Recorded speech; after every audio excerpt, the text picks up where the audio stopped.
India আমাদেরকে আধিপত্য বিস্তার করে, আমাদের দেশে যদি একটা ইউনুস না হয়ে 100টা ইউনুস হইত, এরা দৌড়ায় এসে আমাদেরকে দাঁড়া ডাকত। জাতিসত্তা হিসাবে আজকে আমাদের একটা জিওগ্রাফিক্যাল ভূমি হয়েছে, একটা সীমানা হয়েছে, একটা রাষ্ট্র হয়েছে। আমরা আজকে পৃথিবীর বুকে বুক উঁচু করে বলতে পারি আমরা একটা স্বাধীন জাতি, আমরা বাংলাদেশ।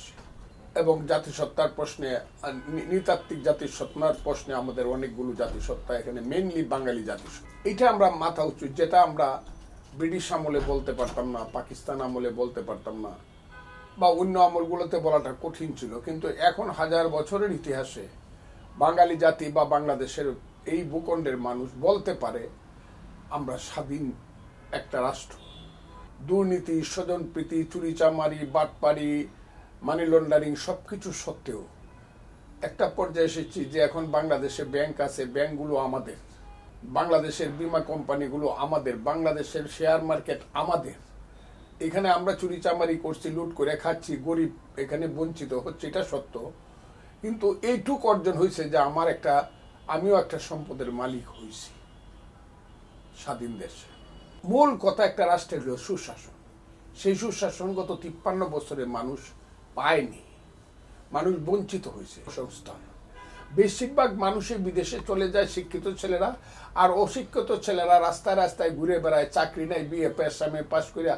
অশিক্ষিত না, দেশে যারা থাকে শিক্ষিত অশিক্ষিত সব রাস্তায় রাস্তায় ঘুরে, চাকরি পায় না, পেটে ভাত নাই, পরনে কাপড় নাই, এই একটা অবস্থার মধ্যে।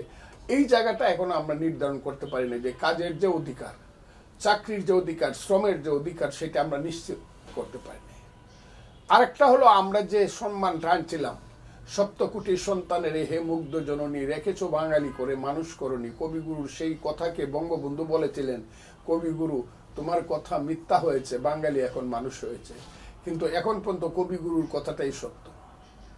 সারা পৃথিবী মনে করে বাংলাদেশের মানুষের মধ্যে কোনো স্বস্তি নাই, কোনো শান্তি নাই, তারা অস্থির, তারা একটা গণতন্ত্রহীন দেশে বাস করে, এদের কোনো অধিকার নাই। এরা হইল এক ধরনের জীবের মতো, বন্দি জীবের মতো দিন কাটায়। এইটা মানুষের যে মানব অধিকারের যে প্রশ্নটা সারা পৃথিবীব্যাপী, সেইটার ব্যাপারে আমরা অনেক বেশি পিছিয়ে আছি। আরেকটা হলো শিক্ষা, শিক্ষার যে রিসার্চ।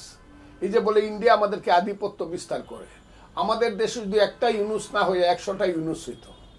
আমাদের বিশ্ববিদ্যালয়, ঢাকা বিশ্ববিদ্যালয় যদি ইন্ডিয়ার যে কোনো বিশ্ববিদ্যালয়ের চেয়ে বেটার বিশ্ববিদ্যালয় হইতো।